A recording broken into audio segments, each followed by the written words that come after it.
and Catania. They are family-owned. They understand your needs with legal advice. When you need legal representation, Catania will care for your case from the beginning to final settlement. You won't need to worry.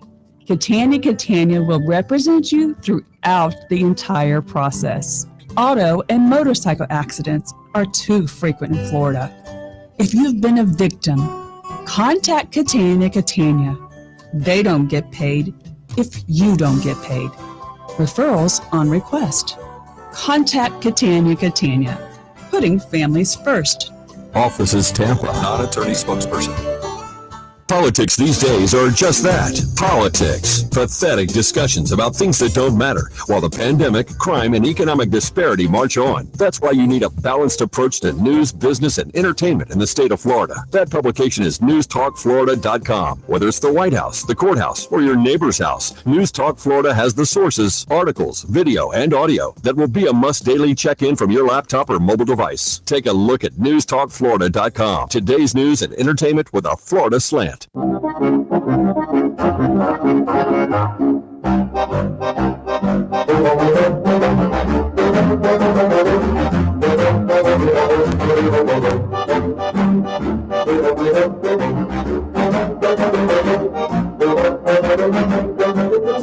Neighbor's Choice returns. I'm David Gornoski, your host.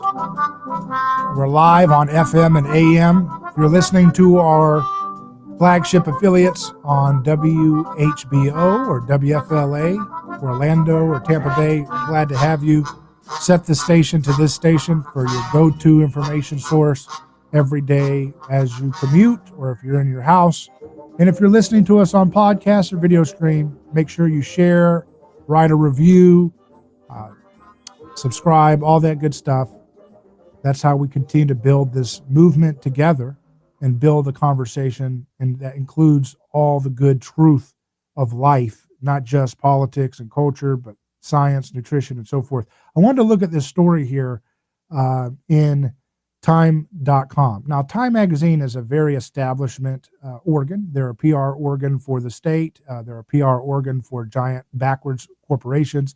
So you always got to take everything they say with a grain of salt and tone and everything. And what they don't report on is very important too. But they have a story. It says, "Where is Alibaba founder Jack Ma? What the saga of one of the world's richest men reveals about China under Xi Jinping." So it's talking about his disappearance recently. The response was as swift as it was resolute. On October 24th, Jack Ma, the man behind China's e-commerce behemoth Alibaba, gave a speech in Shanghai at the Bund Summit, a gathering billed as an open, pragmatic, and internationally influential financial high-end communication platform. In such a setting, 56-year-old Ma probably felt entitled to share a few insights from a career that has seen him take Alibaba from a company of less than 20 people, started in his flat in the coastal city of Hangzhou in 1999, to a tech giant that pulled in $71.9 billion in revenue in the fiscal year ending March 31, 2020. According to an English transcript published by Hong Kong's Apple Daily newspaper, Ma, who is personally worth $48.2 billion, hedged his speech carefully. He described himself as, quote, a somewhat retired man sharing the non-professional views of a non-professional, unquote, and conceded that his ideas might be, quote, immature, inaccurate, or even laughable, unquote. Politely, he threw in a couple of quotes from China's strongman, President Xi Jinping, but as he began inviting the audience, described by Reuters as, quote, the great and the good of China's financial, regulatory, and political establishment, to consider the need for reform of the country's financial system, he crossed a line. He obliquely chided Chinese regulators for stifling innovation and said that Chinese banks suffered from a pawn shop mentality, given that banks, like the informal lenders of yore, still relied on a system of pledges and collateral. This wasn't all bad, Ma granted. In the old days, he pointed out, a pawn shop was an advanced idea. Had it not been for innovations such as pledges and collateral, there would be no financial institutions today. and the Chinese economy would not have developed over the past 40 years to such a point now. But the listening cadres were infuriated. On November 2nd, Ma was summoned by Chinese authorities for questioning. The next day, the $37 billion IPO of Alibaba's fintech arm, Ant Financial, touted as a record-breaking offering, was nixed by China's securities watchdog, despite it earlier having received a green light. By late December, regulators had instructed Ant Group to restructure its operations to adhere to new anti-monopoly rules, shaving billions off of its valuation. Then, late last week, Ma was replaced by another Alibaba executive for the televised final episode of a business talent contest he had been helming, with his picture scrubbed from the gallery of judges. Ma has now not been seen in public for at least 2 months. An Alibaba spokeswoman declined to comment on his whereabouts when contacted by Time. So if Ma has indeed fallen from favor, Time says, then he has tumbled a long way. Being something of a global business celebrity, he was tacitly entrusted by the CCP to project a modern go-ahead image for the country's entrepreneurs. Official policy visions like Made in China 2025 and China Standards 2035, which seek to write the rules of next-generation trade and technology, read like chapters from the playbook of a man whose Ant Financial claims to have over 1.3 billion users of its Alipay mobile payment service around the globe.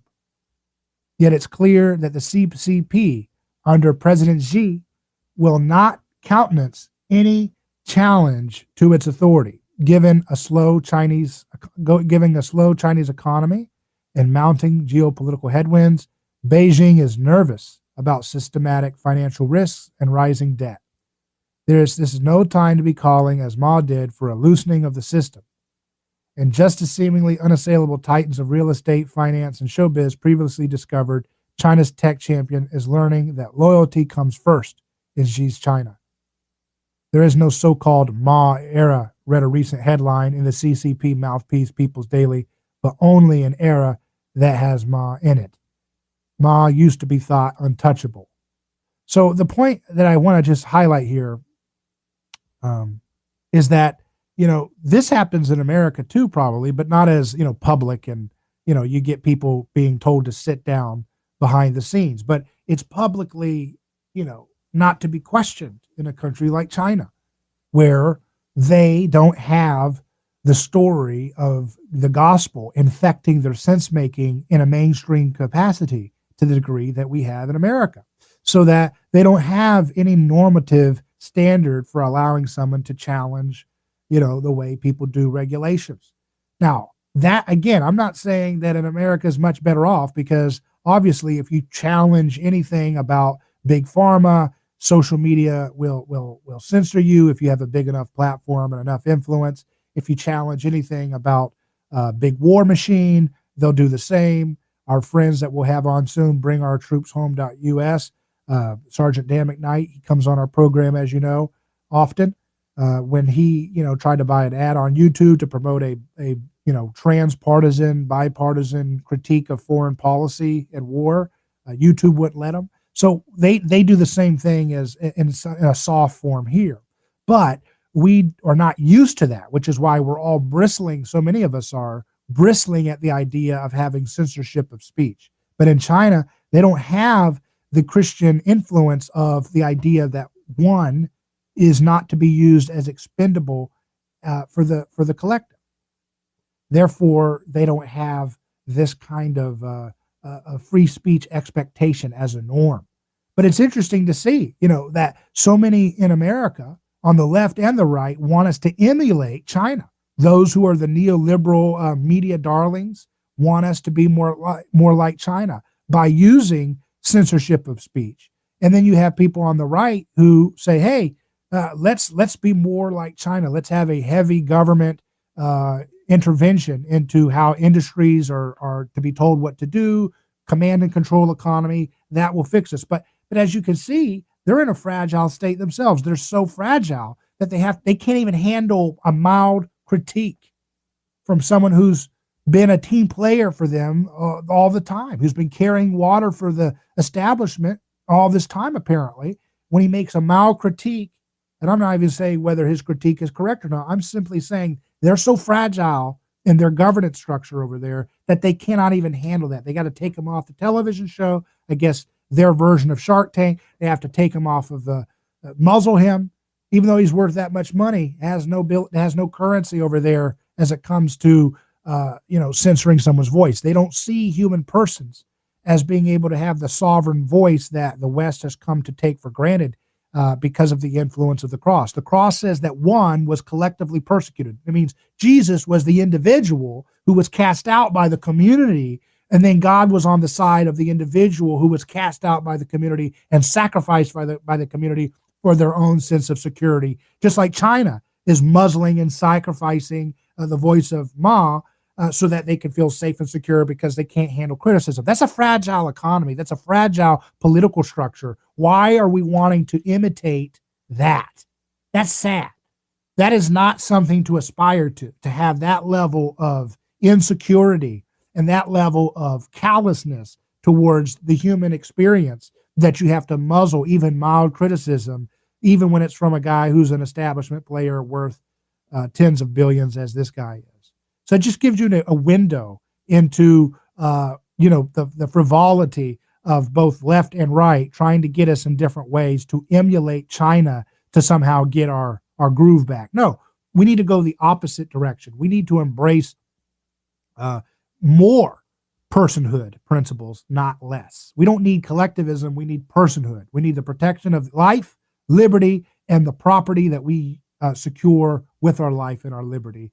And we need to respect the foundations of discourse, which is that human beings should be able to speak freely, that they should be able to articulate the truth as they see it, and that they should not be having preemptive violence initiated to basically restrain their ability to speak or question or critique.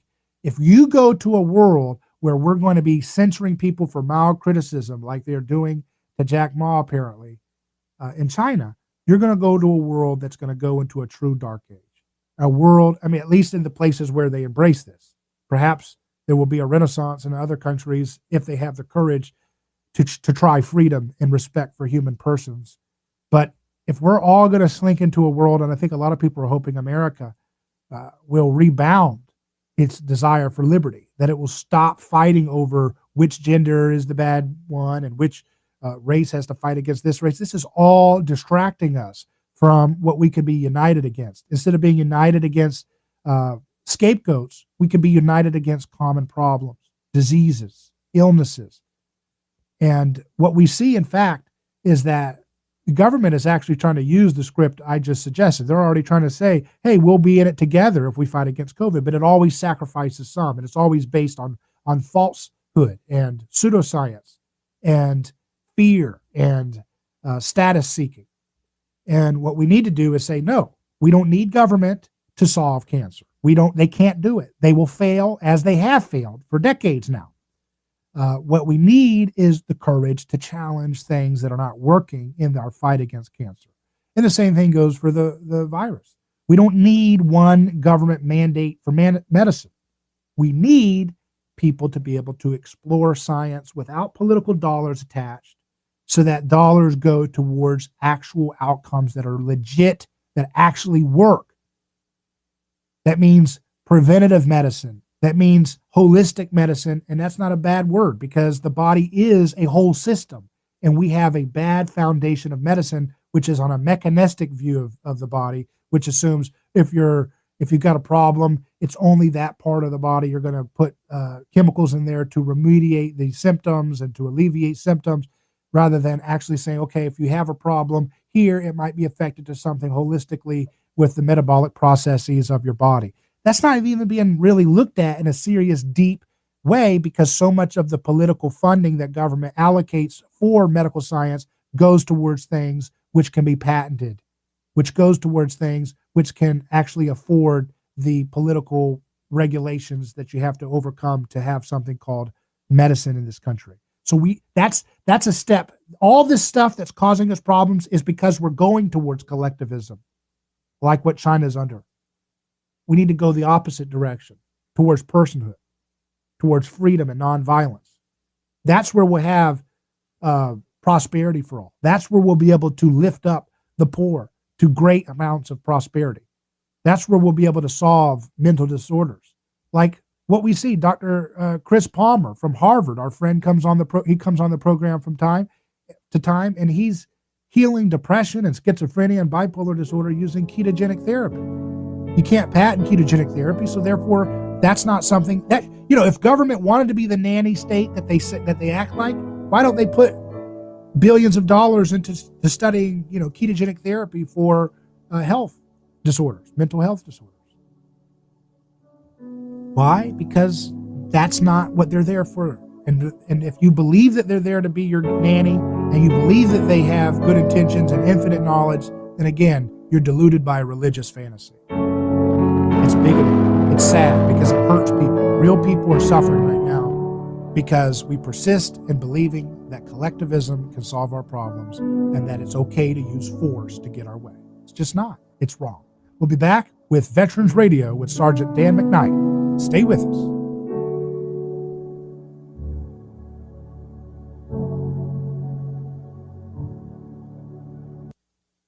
Ronald Reagan would turn over in his grave if he saw what's going on today.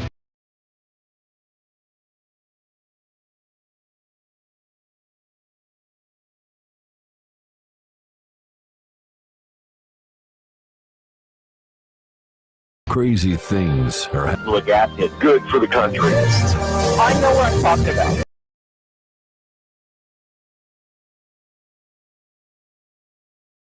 News Talk 1040 W.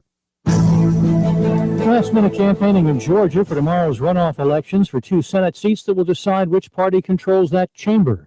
President-elect Joe Biden noting that campaigning for the Democrats in Atlanta. One state can chart the course, not just for the next 4 years, but for the next generation. President Trump leaves the White House for a rally in Dalton, Georgia, to campaign for the Republicans.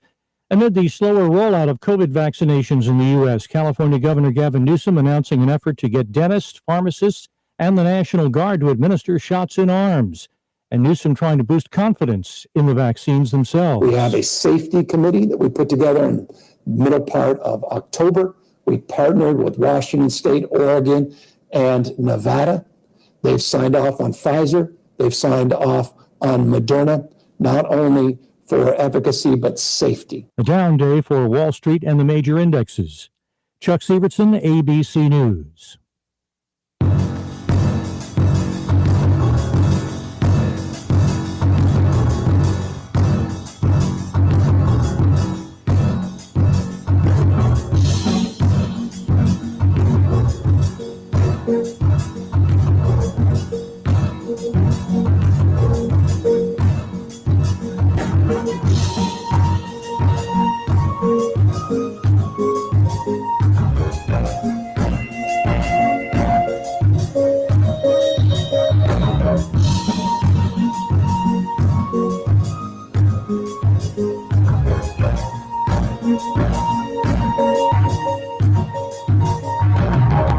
Welcome back to A Neighbor's Choice. I'm David Gornoski.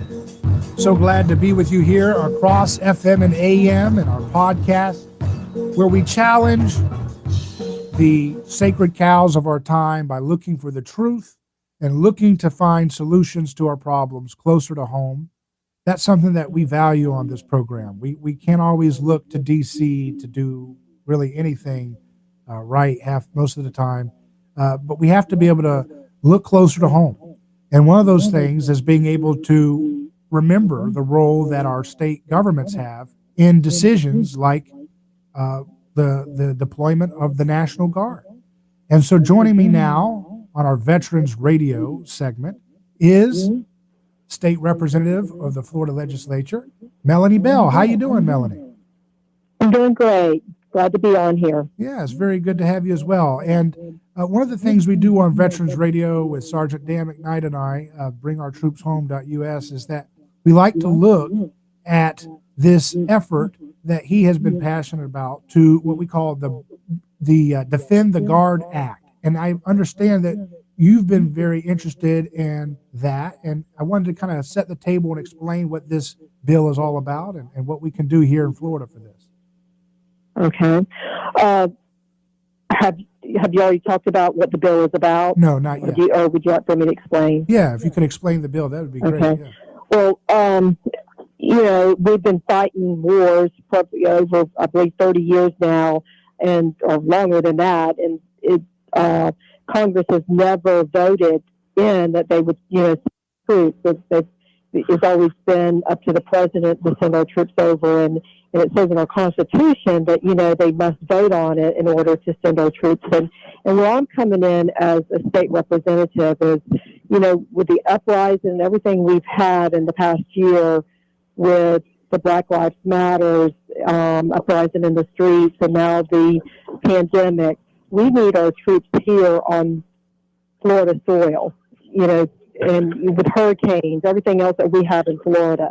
And so I decided to introduce this bill. I'm looking for a companion on the Senate side to introduce the bill to the House and the Senate, so that hopefully we can get the governor will sign it and pass it. That every time they call us in or want our troops to go over to foreign soil, that we don't have to send them because there's never been a declaration of war. Right.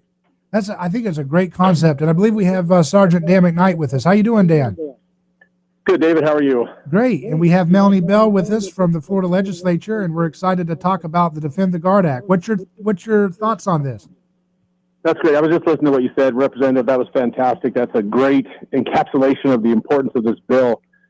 In many of the states that we're working in, we know that the number one issue that the state legislatures are going to be taking on this year is reclaiming some of that authority from the executive branch that the executives stole away from the legislative branch during the COVID outbreak. And we know that's going to be the number one issue. Luckily in Florida, you guys are in kind of a unique situation where your governor did the right thing during COVID, mostly.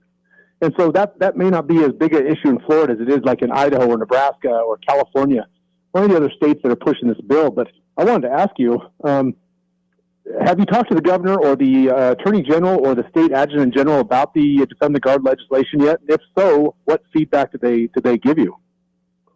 No, I have not been able to. We will start our committee weeks next week, and I was hoping to get in to see the governor. And he has had his hands full with the COVID virus and pandemic going on, and so I've not had an opportunity. Now, I have talked to another senator, and I don't want to name him yet, to him until he decides that he will sign on with this and run it as a companion.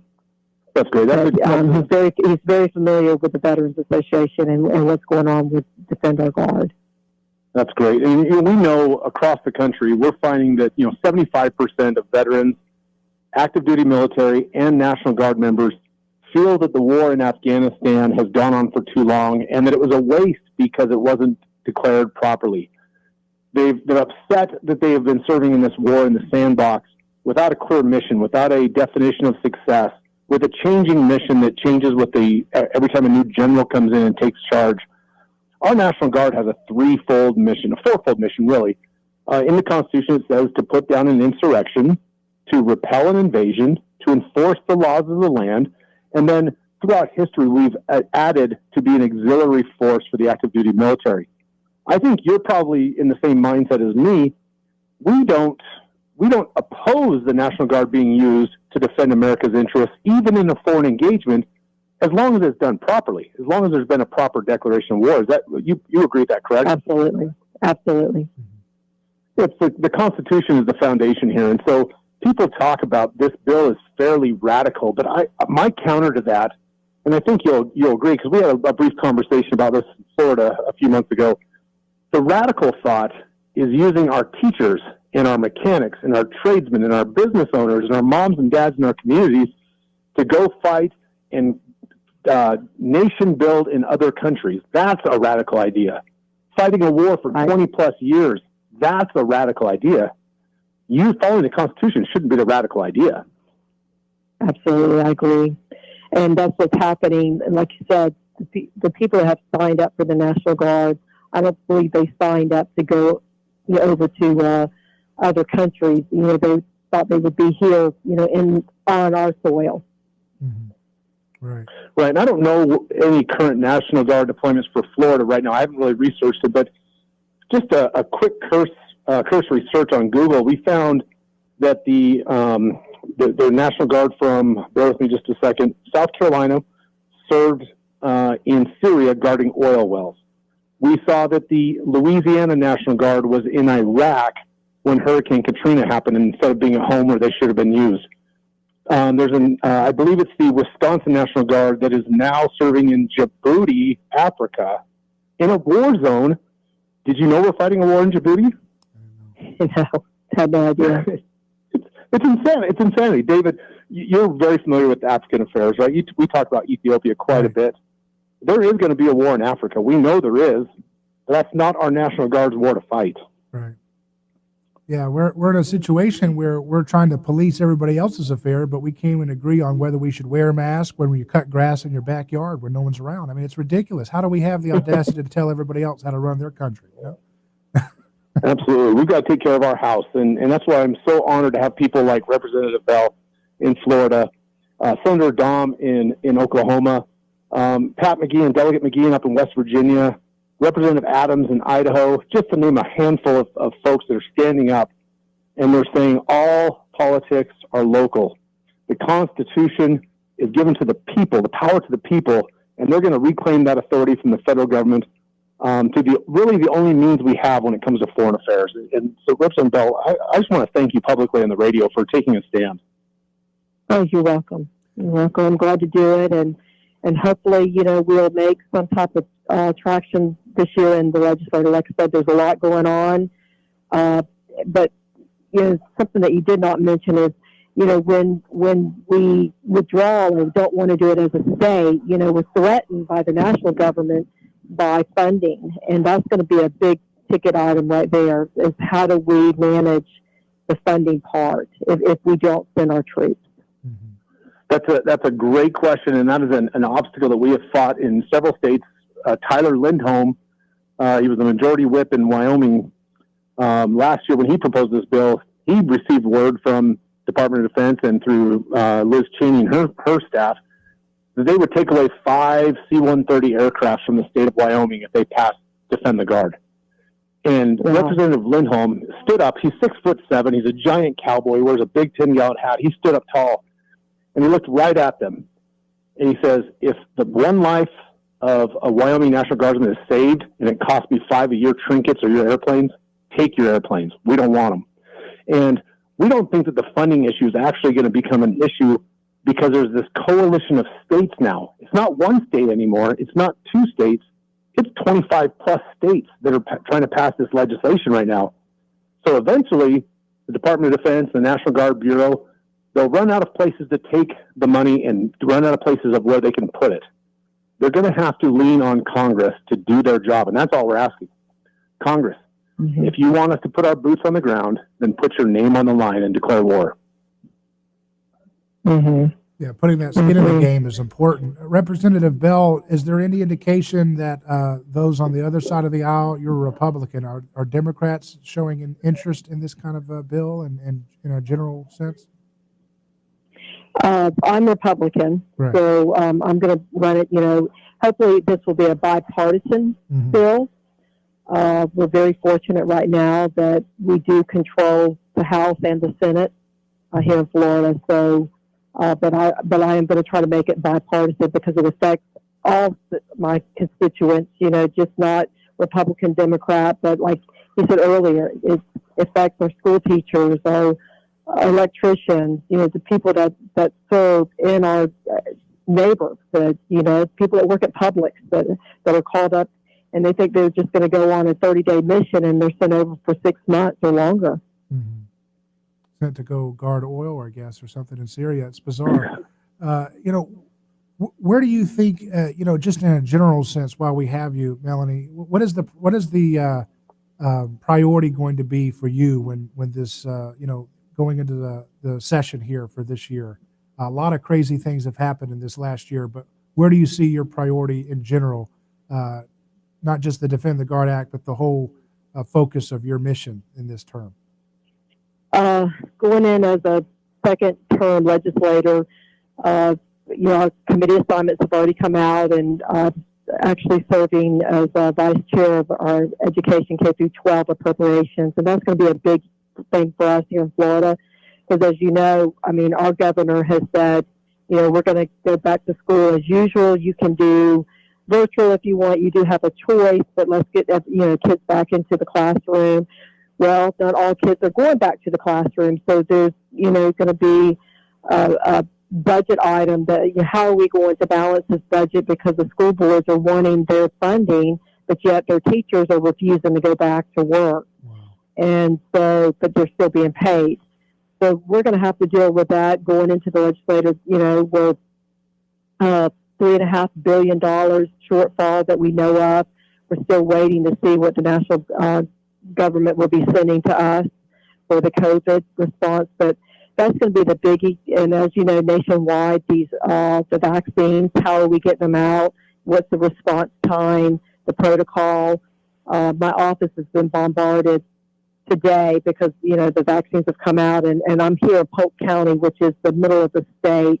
I have Polk, Hardy, and DeSoto County in my district, and so very rural districts, and they've not received the vaccines the way that we should have been, like the ones, other counties down in Miami or Jacksonville and in those areas. So that's, my constituents are crying out, why can't we get the vaccine? So hopefully, when committee weeks will start next Tuesday for me, and so we'll have more answers. But I think the hot issues are going to be, how do we handle the COVID crisis, the budget crisis, and how are we going to get back to business? I mean, we've been very fortunate here in the state of Florida to have Governor DeSantis that is, has not closed everything down, that has given the green light. But we have a lot of businesses that have gone out because in the beginning they were shut down. And, where's the funding going to come from that we just continue writing checks for people that choose not to go to work? Is there any appetite in Tallahassee to cut spending and to be able to keep that short to deal with the gap there? Absolutely. We're looking at where we're going to cut and what we need to do. Tourism is a huge shot in the arm for the state of Florida. Our economic impact that we no longer have because tourism has stopped coming. I mean, we're still open for business, but with the COVID, so yes, we have no other choice but to cut the budget. Is there any indication or interest in doing something for folks who say, I don't want, I want to get my kid in homeschooling. I don't, if they're not going to teach in class, I'd rather just teach them at homeschooling or do a homeschool co-op or some type of private, collaborative effort. Yes, here in Florida, we have school choice. Mm-hmm. And so if they're in that type of program, then we are funding those programs, charter schools, homeschooling. We have diversified our education system here in Florida. So it's a lot on the plate, but I hope that we can, in Florida, continue to lead this nation, because I know a lot of folks, they used to make fun of Florida man, and now they're all fleeing to Florida from their blue states because they're tired of the draconian lockdowns, so they're all embracing the life of a Florida person now, so I think it's fantastic. Yeah. And a lot of tourism is up a little bit because everybody's shutting down and they had nothing else to do over, the holidays, so they all came to Florida. Right. Well, Representative Melanie Bell, I'm glad to have you on the program. I'm glad to hear that you're leading the charge with the Defend the Guard Act, and I hope that we can raise some attention on both sides of the aisle for this effort and other efforts in the same spirit. So thanks again for joining us, and thank you, Dan McKnight, for joining us as well. Yeah, thanks, David. Thank you, Representative Bell. It was good talking to you. Good talking to both of you, and let's keep in touch, okay? Very good. Absolutely. Will do. Okay, take care. Bye-bye. Our Neighbor's Choice will return after this short break.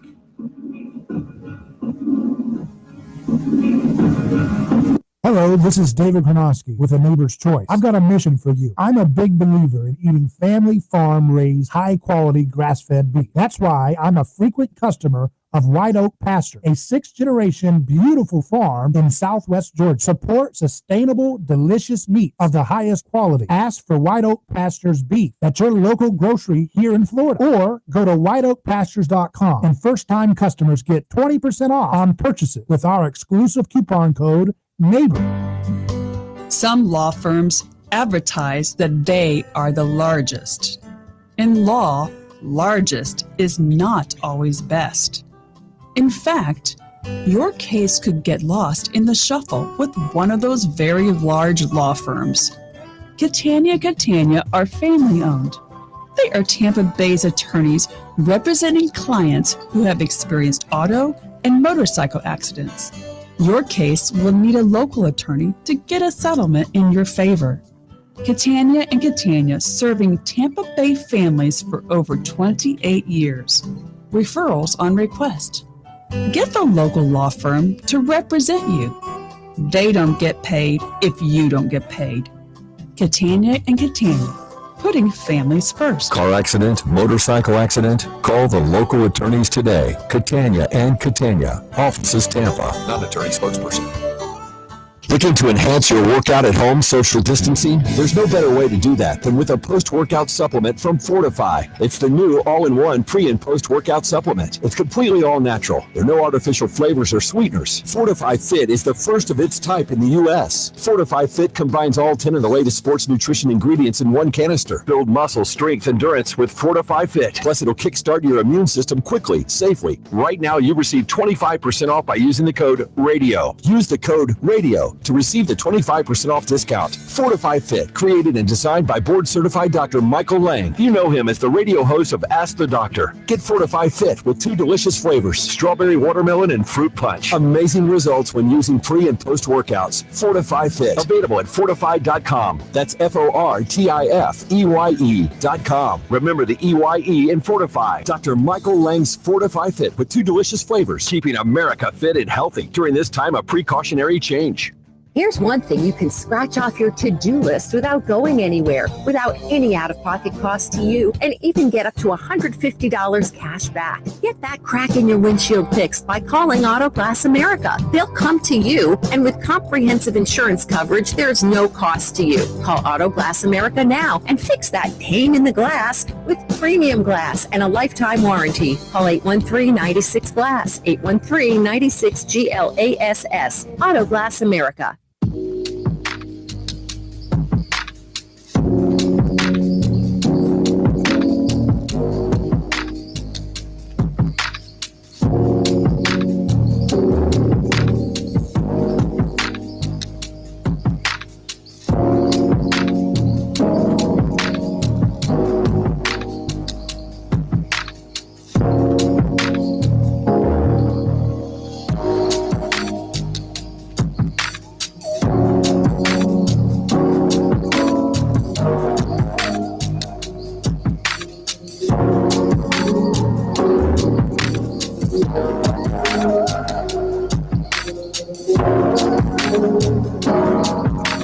Neighbor's Choice returns. I'm David Gornoski, and I'm just looking at the news, and it's always fun to look at the different little narratives that people try to continue, and they don't realize how special interests shape those narratives and shape the narratives that the media sticks to like glue.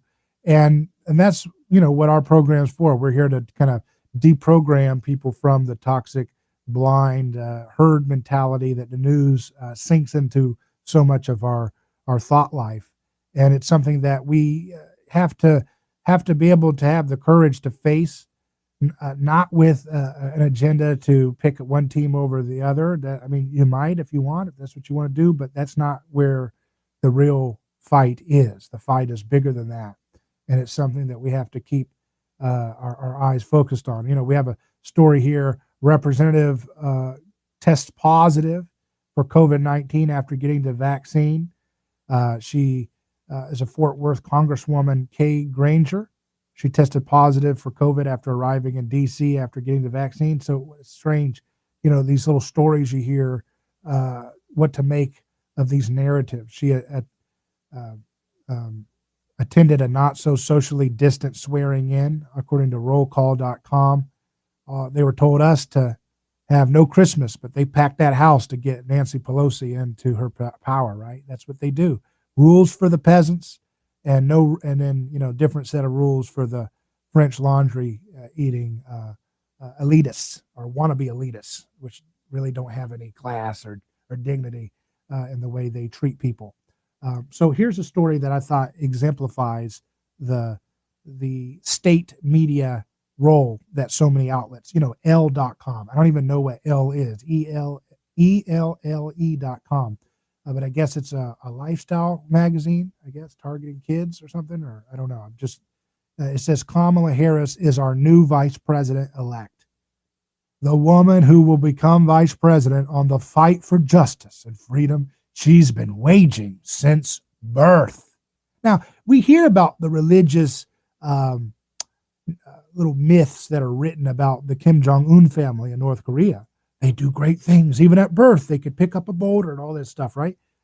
But are we that much different? I mean, obviously, we're not in the level of brutality that those governments are, because we have the impact of Jesus's personhood percolating somewhat in our society for some time that puts on safeguards for individuals to not be trampled by the collective.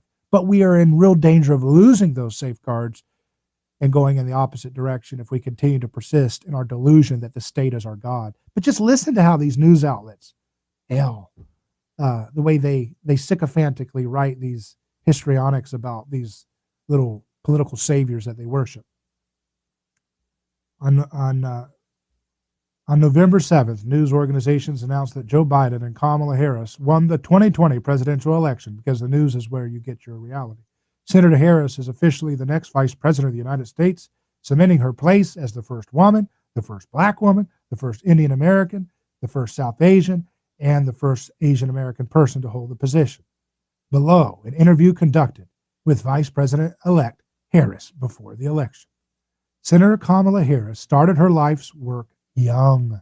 She laughs from her gut, the way you would with family, as she remembers being wheeled through an Oakland, California civil rights march in a stroller with no straps with her parents and her uncle. At some point, she fell from the stroller. Few safety regulations existed for children's equipment back then. This is state worship. It's pathetically written so you can see it more clearly than the more little sneaky narratives. But you see it, a few safety regulations. It's like a myth. Once upon a time, there was a child who was born. She would be our savior. She would be our Messiah. But she lived in a dark age when few safety regulations existed for children's equipment back then, because the only way people will ever be able to have a product with good safety is if government mandates it with garbage, politically corrupted regulations. But they don't tell you that. They're myth makers for the state. They're myth makers for big corporations that benefit from the status quo. So I'll go back to their little myth making. And the adults, caught up in the rapture of protests, just kept on marching. By the time they noticed little Kamala was gone and doubled back, she was understandably upset. My mother tells the story about how I'm fussing, Harris says. And she's like, baby, what do you want? What do you need? And I just looked at her and I said, freedom. So this is how they write about people who go along with the status quo that is fleecing your family. This is what if you want to be liked by the so-called failing cool crowd, you do exactly what they tell you to do, like Kamala Harris has done. And they will write these pathetic, embarrassing media stories like they're North Korean sycophant. And then as a child, she said freedom, and now she is a hero. But what about the freedom of the people she locked up when she had a little ounce of power? She used it to lock up more people and more people and more people. She used it to cover up for the corruption in the Catholic Church in California. She used it in the service of locking people up for nonviolent crime, for locking up people like Cherie Peoples, a young mother who gets locked up, and Kamala Harris made sure she had the media all set up to photograph and video her being paraded out of her house for what? For the crime of not sending her child to enough days of government education. They don't tell you that here. It's because if you stick to the script, if you stick to sacrificing your neighbor, if you stick to oppressing other people, if you stick to extracting wealth for a parasitical bureaucracy and parasitical backwards corporations, they will do this number for you. But is that worth it? It's not cool. Everybody laughs at this stuff now because the media in the digital age gives us a better perspective of what's going on. They laugh at that. It's transparently pathetic. And so as we cue the music, we have to understand that this is a situation that you and I have the opportunity to do real great change. But it won't be through embracing the state in its big business. It will be in embracing skin in the game and seeing through the pathetic, backwards ideas of media outlets like this and charting a new path, one in which freedom is truly embraced, not just mouthed as you lock people down, give them garbage medicine, and tell them to eat vegetable oils like little sheep, like they like to promote do. I'm David Gornoski. It's been a pleasure talking to you. Email me hello@aneighborschoice.com. But for now, Godspeed.